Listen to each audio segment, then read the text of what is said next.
matter regarding these blessed days. There are two kinds of people.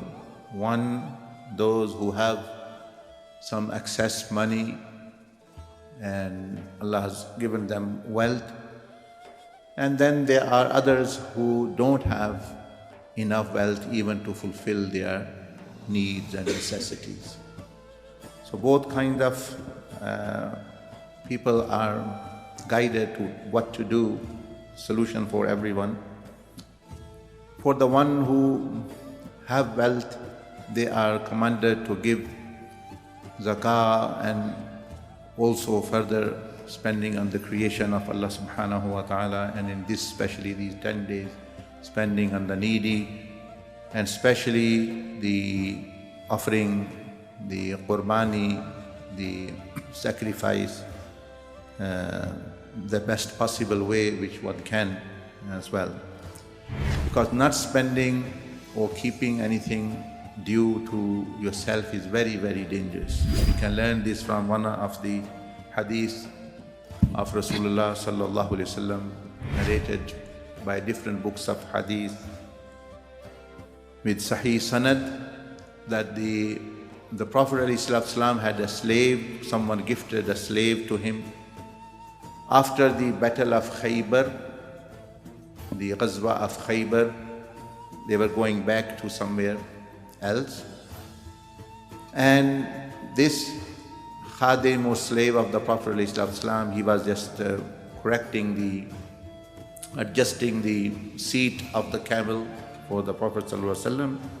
Someone struck an arrow and it hit him and he died. The other Sahaba Rizwanul Ajmain, they said to Prophet ﷺ, congratulations for the shahada of this your slave or this person. Rasulullah sallallahu alaihi wasallam said, he is clothed in a shoal of hell, shoal of fire. And Sahaba Ikram, they were surprised that this person has been killed in the way of Allah. He was the khadim of the Prophet sallallahu alaihi wasallam. And Rasulullah, when we congratulated, he sallallahu alaihi wasallam said he has shoal of fire around him and in azab, although he's been with there. The Prophet ﷺ said the reason is that when there was booty, meaning actually when the Khaybar was, the qila, meaning the fort, and the city was invaded and the Islamic army overtook it, there is a booty, meaning actually whatever the property belonged to the enemy, it is distributed to the mujahideen and the Muslim. But then it has to be brought back to the Amir and then he distributes. So this person, Rasulullah ﷺ said, he took one shawl for himself without permission before bringing it to me. So that is why.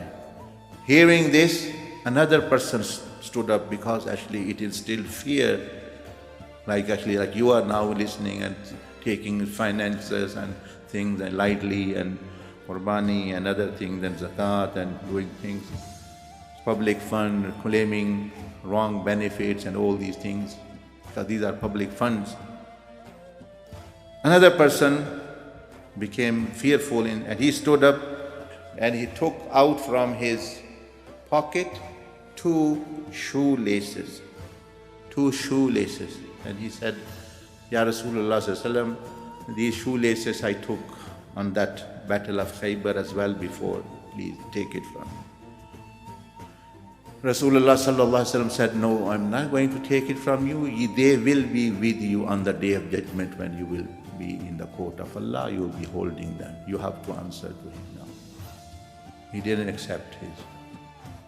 So this, you can imagine the seriousness of actually finances, like when we take lightly, not taking from others, not returning, claiming benefits which are not due to us, and also keeping zakah and sadaqah and misuse of charity fund and this thing, how serious it is. These are the people who are present in the time of Rasulullah sallallahu alaihi wasallam, who served him, who fought the battles with him, and they. What was the inner state we do not know, but actually Allah subhanahu wa ta'ala knows. But this is what's mentioned in the Sahih Hadith. So this is the guidance for those who